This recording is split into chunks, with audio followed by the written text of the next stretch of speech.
Welcome back into the Motor Index, folks. And well, we already did the Indy 500 preview. We already did the Kyle Larson double preview.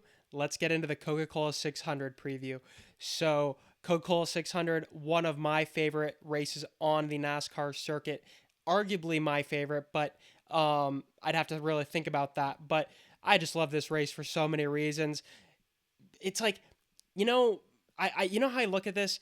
Think about how like in baseball with the implementation of the pitch clock and how that is shortened games. And I get it; it's still 9 innings, but it's really shortened the game time significantly, even in some extreme times as far as like an hour. Um, I want to be watching the sports I love more, like the sports that I love. I want to watch them more, not less. And that's what the Coca Cola 600 does for NASCAR with it, excuse me, with it being the only 600-mile race on the schedule. Um, I love it. I love it. I love the whole tradition around it. I love the with the veterans and stuff. I love how the race starts in the early evening or early to mid evening and then drifts on into the nighttime. So you get that, sunset aspect. So you get like daytime, sunset, and then into the night. Love it. Love it so much. It just is, it's got so much aura, this race. And I feel like when I try to explain NASCAR to a lot of people, I really use golf a lot because there's a lot of golf comparisons to so many different aspects of NASCAR. This is obviously a crown jewel race, which for non NASCAR fans, it's like a major. So like how you see in like golf and tennis, like I would call the Daytona 500 the Masters. I would call the Coca Cola 600 probably, I would say it's probably like the U.S. Open. I would say it's between that and the Southern 500. Um, but no, I have so many things that I love about the Coca Cola 600. I could go on for a whole video just on those. But there's some other big stories heading into this race. So let's get into them. Amazon Prime first race broadcasting the NASCAR Cup Series. Super super interested to see what they do with that.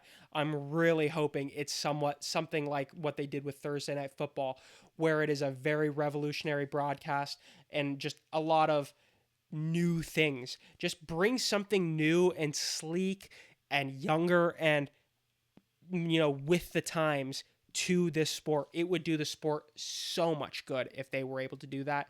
I'm really praying that they're able to, and I'm really excited to see what they bring to the table. Obviously, we're bringing on Adam Alexander for the play-by-play. I think he's been great in the Xfinity series this year. I believe he's still doing that. Like, there's no plans for him to not do that while he's doing the Cup Series portion of the schedule he's going to do. Got Dale Earnhardt Jr. coming into the booth. We all know how awesome he is in there. And as well as Steve Letarte, we both know two of the best guys in the NASCAR booth. And then we got some really good pit road reporters joining the broadcast as well. I'm just really excited to see how it looks. I really hope they do a great job with it because if they do, that is one of the biggest things and biggest issues with this sport is the broadcasting. If they are able to bring something new and innovative to the table, it could be groundbreaking. So I am super excited to see how that plays out here because the possibilities are endless. I just hope that they've put as much work into it as they say they have. So and then the other storyline I'm kind of paying attention to is just how the racing here at Charlotte looks. And I get it; it's a little different at the time of year, but there's been a lot of people throwing around Charlotte for the championship race, and I would be a huge supporter of that if they were able to potentially do that later on down the line. But kind of like we saw with Kansas a couple weeks ago, these tracks evolve, and I'm not saying that Kansas race was bad by any means. I actually really like the Kansas race, and I still would like to see Kansas be a championship racetrack in the future. But these tracks change over time, so you could just have a string of great races, and then out of nowhere, a track starts to fall off for whatever reason. So let's see how the next gen car races here this year, and then I think if it's a really, really good race, I think those conversations about Charlotte being the championship racetrack in 2027 could potentially start to increase. Obviously, a lot of time between now and then, a lot more time for the track to wear. We will be having these same conversations probably heading into next year's Coca Cola 600, given that this year or they've already announced that 2026 will be at Homestead, which I love. Though Homestead, very, what's the word? Similar to this conversation, the racing was a little worse this year at Homestead compared to last year. So, um, but with that being said, let's get into our race picks. Like I said in my Larson preview, I'm picking Kyle Larson to win it. It might be an ambitious pick, but I don't care. Uh, I I don't root for specific drivers to win, but this is a storyline that I kind of do root for because this would just be completely historic if he won. It would be one of the biggest, most historic moments in the sport and in just racing in general. So, and I guess how can you not root for that? So, I'm going with Kyle Larson, though I think there's a lot of other really good storylines to root for as well in some of these picks, but I'm going with Kyle Larson. I think he gets it done. I think he's just been the best guy overall on the intermediates. Would be his fourth points paying win. Would I guess if you I don't know if you guys count the All Star race, but it would put him even with Christopher Bell as far as wins are concerned this year. So, but yeah, so let's get into our contenders. Obviously Denny Hamlin, very good at this track. Christopher Bell won last year. Been probably top two or three on the intermediates as well.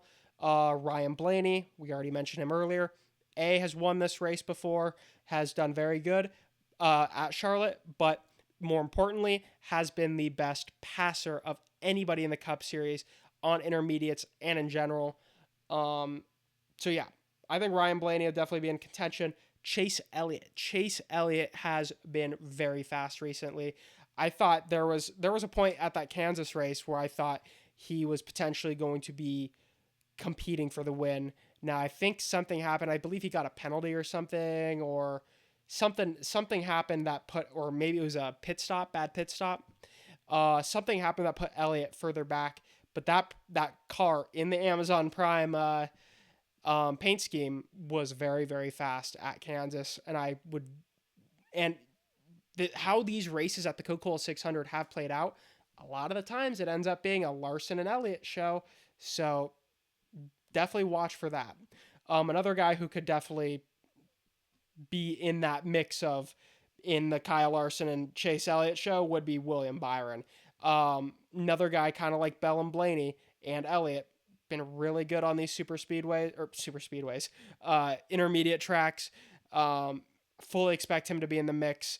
I'm forgetting how his past few Coca Cola 600s have gone, but um, I mean, I think the point I'm trying to make here with these picks is a good driver is going to win this race. I'm almost certain of it. I don't think we're getting some out of left field winner. So yeah. So and then I guess some long shots if you call these long shots, Joey Logano, Josh Berry, and all of the RFK cars. Um, I think especially the RFK cars, Keselowski looked really good last two races, frankly. Uh, looked like he was going to have a shot to compete for the win at Kansas, and then qualifies on the pole for the All Star race last week, which is it's a stark difference from what led into those 2 weeks because the past like the whole season, frankly, RFK was or Brad Keselowski specifically was struggling very badly. Um, but then you go to his teammates, Chris Buescher and Ryan Preece. I mean, Ryan Preece, I think, is one of the biggest storylines in the Cup Series this season with how much speed he has shown. Chris Buescher, maybe not as much as I would have expected in the season, but still very much a like a threat to win races. Absolutely. So I expect the whole RFK camp. Joey Logano been pretty good the past few weeks. His intermediates have not been as good, but also not terrible either. Definitely look for him to maybe get in the top five and maybe compete for the win. We'll see. It feels really weird to say it, but I actually think Josh Berry might be a better pick for this race. And he's my last of the long shots, if you will. I wouldn't consider him a long shot, but of the drivers who I think will win, I think he is a long shot in that group. But like I said, I think he could be arguably a better chance to win this race than Joey Logano. So we'll just have to wait and see. So yeah, with that being said, please like and subscribe. Thank y'all so much for watching. I hope y'all enjoy the greatest day in motorsports with the Indianapolis 500 and the Coca Cola 600. It's going to be a spectacle, and as long as we avoid the weather issues, should be a fantastic race day. So, thank y'all so much for watching. Please like and subscribe, and take care, y'all. God bless.